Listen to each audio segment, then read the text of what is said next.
Well, hello friends, it's Sam again, and yeah, it's been a while since I've made a video, but well, let's see if I can get kind of back into the flow of things, as it were. I had some health issues over the last couple of years that I've been dealing with, and between work and grandchildren and everything else, I've just been a busy bee, so and when I haven't been a busy bee, well, I've been trying to take care of myself and get back into full health, which I am finally there, I think. Knock on wood, right? Anyway, I thought today we'd talk about a new favorite deck of mine called the Shadowland deck. Shadowland deck is by Monica Bodirsky. And Bodirsky, excuse me, I'm probably mispronouncing her name, and if so, I apologize. It comes in this beautiful big box, and comes with a pretty significant and thick full color guidebook. One of the things that I like about this guidebook is the fact that each page shows the full color of it. It gives a good detail and accounting of it. But as you can see, they do it for the minors and the regular numbers just as well as they would do for like the major arcana. And this is something you often don't see in books. You know, they want to focus on the major arcana and then kind of give you brief stuff for the minor arcana. Monica is on record of saying that she created this deck as a shadow deck. And I can kind of see why. There's some actually really shadowy imagery in this. However, it's also done in a very lighthearted manner. And actually, I don't want to call it lighthearted manner. See for yourself. It is a illustrated. Let me get this straight here. It is very almost like a children's illustrations, but it goes much deeper than that. You can say that this is somewhat of Rider-Waite-Smith inspired and worked with.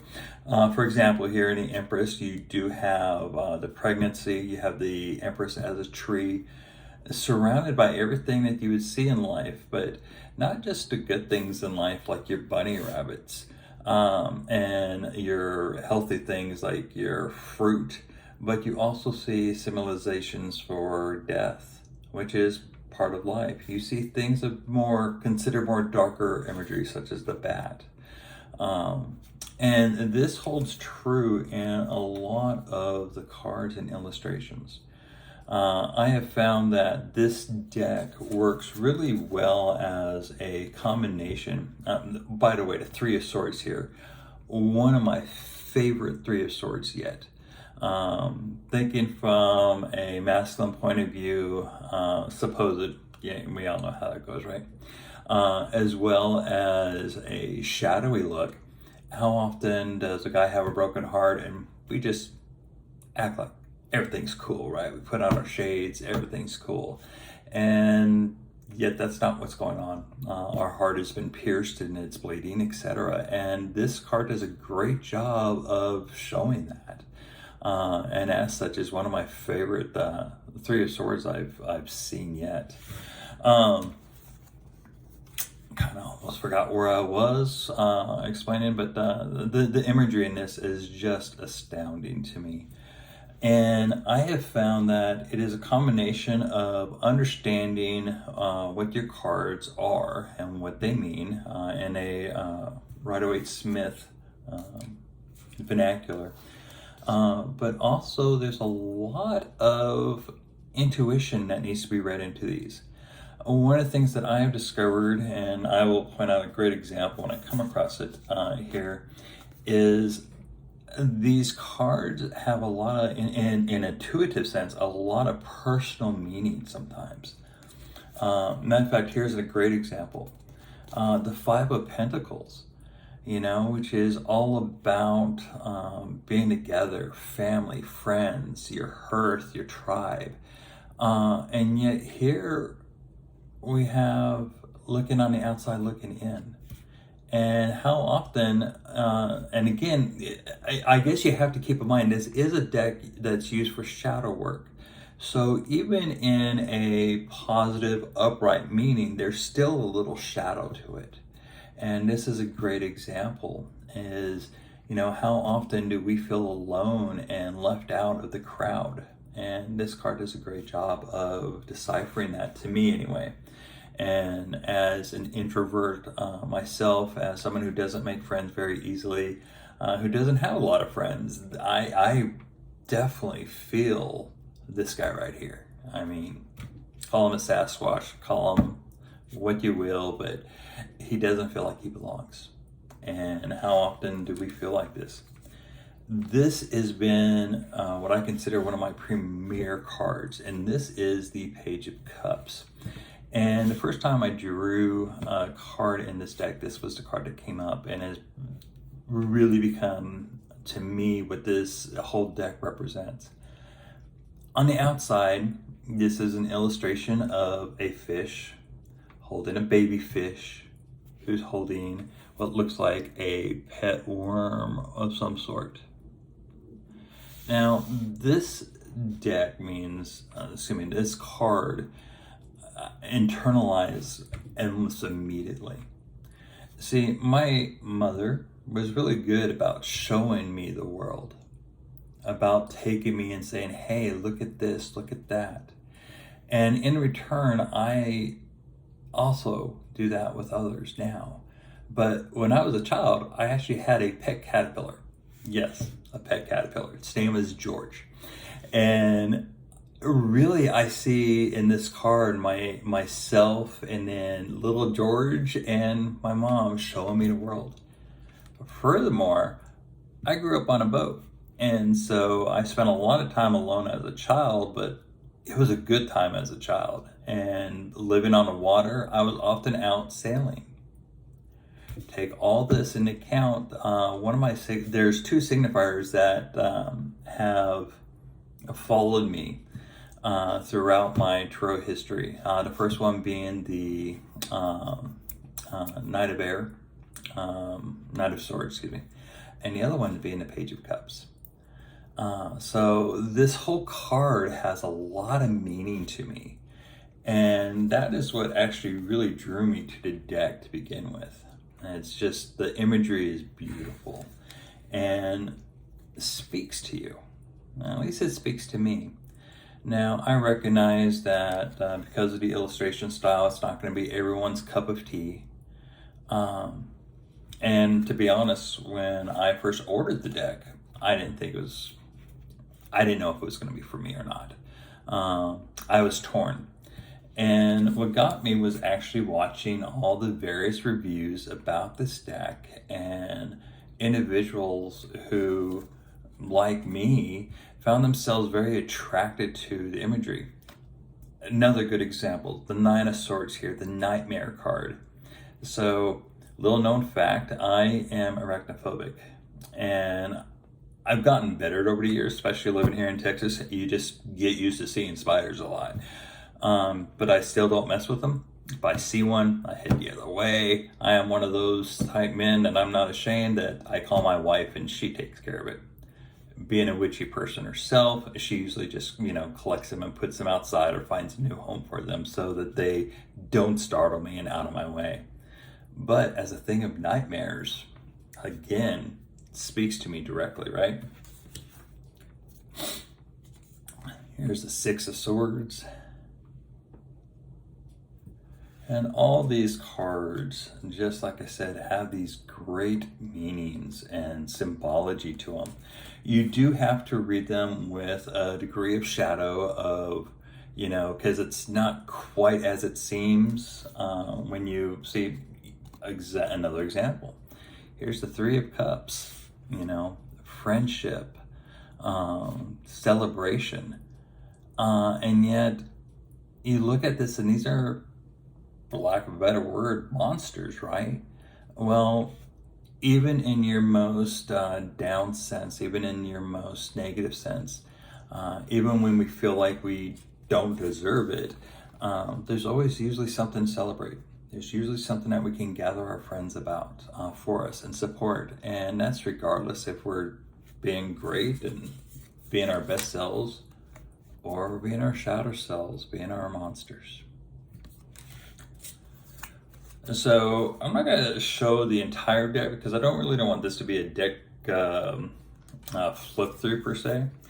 Though I will, of course, continue to show a lot of these, of course. But I also, over in my tarot practice, have really come to doing multiple card daily draws and mix and matching with other tarot decks and oracle cards. And these pairings, I just find them highly useful. And I usually have a card that I do as a draw as a what to be aware of for the day. Another one is to be aware of the day, and then a message card. The message card being, how does all this tie together? And for myself, I have found this deck to be one of those great additions to use as what to be aware of. What to be aware of for a daily. I also find this to be really good in the shadow work that I've been working on lately. And I'm going to show you a couple of combos now and pairings that you can use. I'm not going to show the tarot decks that I'm pairing with this yet because I'm still kind of working on that. But I did use today the Light Seers deck, which is one of my all-time favorites. And when I do these 3-card drawings that I do on a daily basis, that's usually my what should I be aware of today? Or if I'm using it as a single draw, what should my energy be focused on today? Love this King of Pentacles, that businessman, always ready, etc. And when you look at this picture, you kind of see that, again, going in more of a shadowy side, that greedy type business person who's got everything already and is just kind of smug about it. And again, just the way that these cards translate, for me anyway, is just incredible. That all said, let's talk about a couple pairings for oracle decks at least. I'm going to say what I consider the best one for last. And all 3 the oracle decks I'm going to share, I've actually had a hard time finding decks to pair with this, and I have found these to be rather interesting. So the first one is going to be the, what's the full name of this? The Mystical Shaman Oracle, which is a fairly common, well-known oracle deck. But trying to find something for it to match has been quite the challenge for me, at least in my collection that I have. But I found that it actually does do fairly well with the Shadowland Tarot. And these are just some examples real quickly.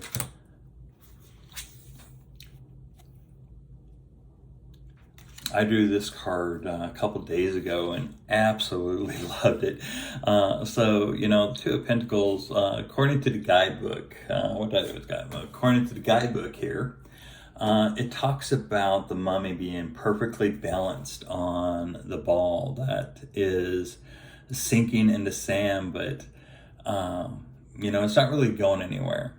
So he's balancing stuff. And in the background, you see some figures, and again, according to the book that and Monica's original description of this, you've got those being tradespeople that the mummy is waiting to trade with, and what he's got to trade. And yet I do this on a shallow reading. Sometimes I can't talk. On a shadow drawing. And honestly, what I took out of this was that, trying to find your balance and almost losing it. But why are you trying to hold the balance so tight?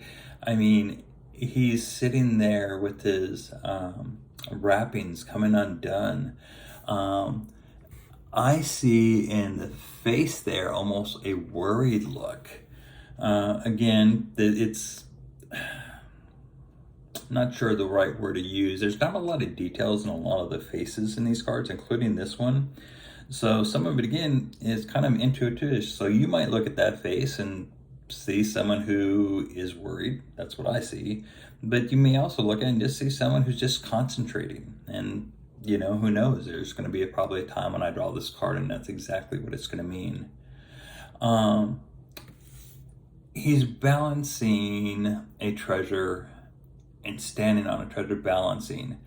And in a lot of ways, I look at this, what's more important, him balancing what he has or finding balance with what's coming into his life. If that kind of makes sense. Anyway, again, the reason why I'm highlighting that is this deck just really speaks at an intuitive level for me that allows me to put myself within the card, especially dealing and going with the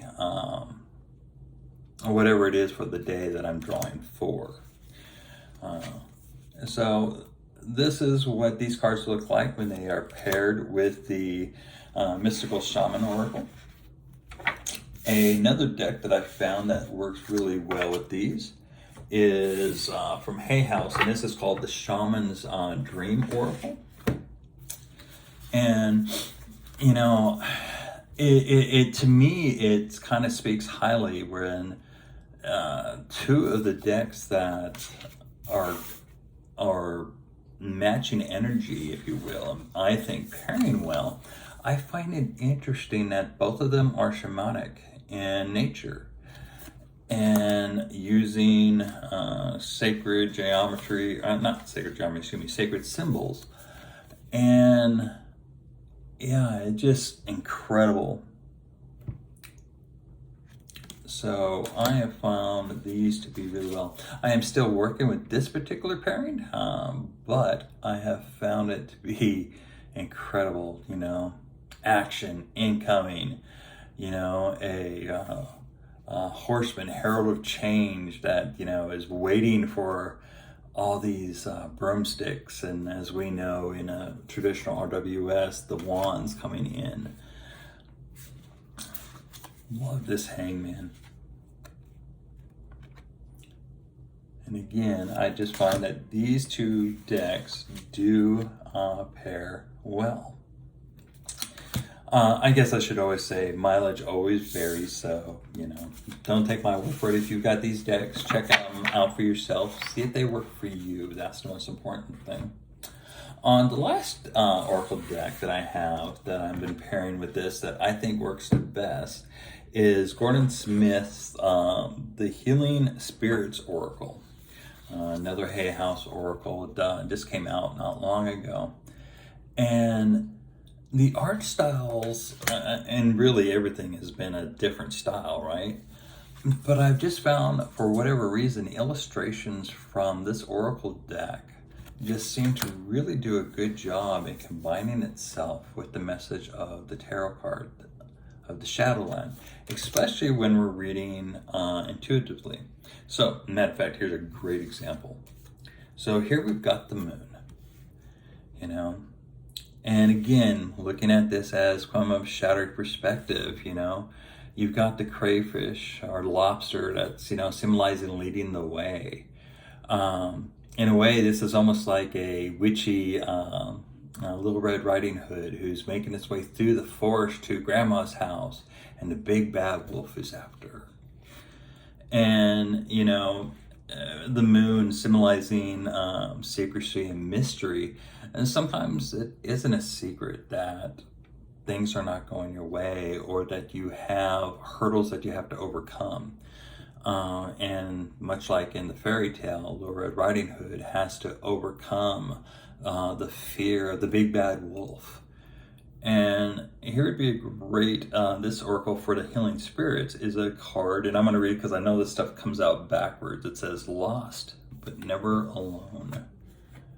And, come on, get unstuck. And again, you've got this image of a almost dark forest that someone's trying to lead, to follow a trail and get through. And you get this sense from this card, and then you have the words, lost but never alone. And as you see and hear, even if you can consider her lost, she's not alone. Anyway, again, I just find this to be the best pairing so far, and just work really, really well together. Here's the Justice card, and a spiritual hug, and how often do we see justice? And sometimes all we need is, that kind of, I don't want to call it parental. I'm a little older for that, but for younger viewers, it might be a parental. For us older people, it might be that from our loved ones, that we just need that hug, that everything's going to be okay. Things worked out because they were supposed to work out that way, because that's where justice comes from. And again, just a really good pairing, in my opinion. Now, the Shadowland deck, as you've seen, does have kind of a lighthearted nature. It's not trying to scare you. Sometimes a deck that's used for shadow work is fairly dark and uses dark imagery, and I found this deck makes it very approachable. An example here, Three of Pentacles, very proud of his money, but how did he earn it? How did he get it? Is anybody really impressed? This person is still reading. They don't care what he's trying to show off, right?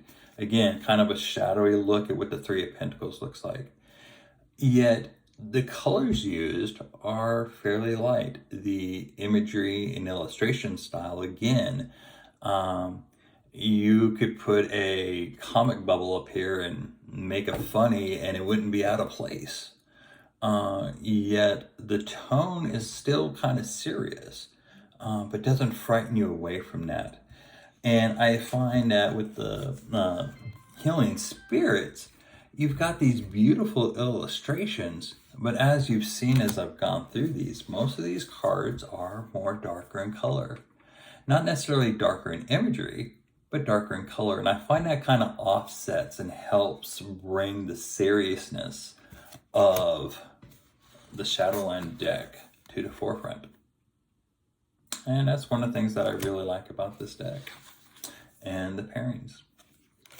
Anyway, that's all I got for you today. And hopefully I will find time to share more and talk more and share my videos more, because I do miss this. I do miss the interactions that I've had with the people who watch my videos. I have missed going through what I feel about the tarot and how it works for me. And I hope to continue that, and well, time will tell whether that's going to be the case or not. Anyway, I want you to have a great day, and we'll see you next time.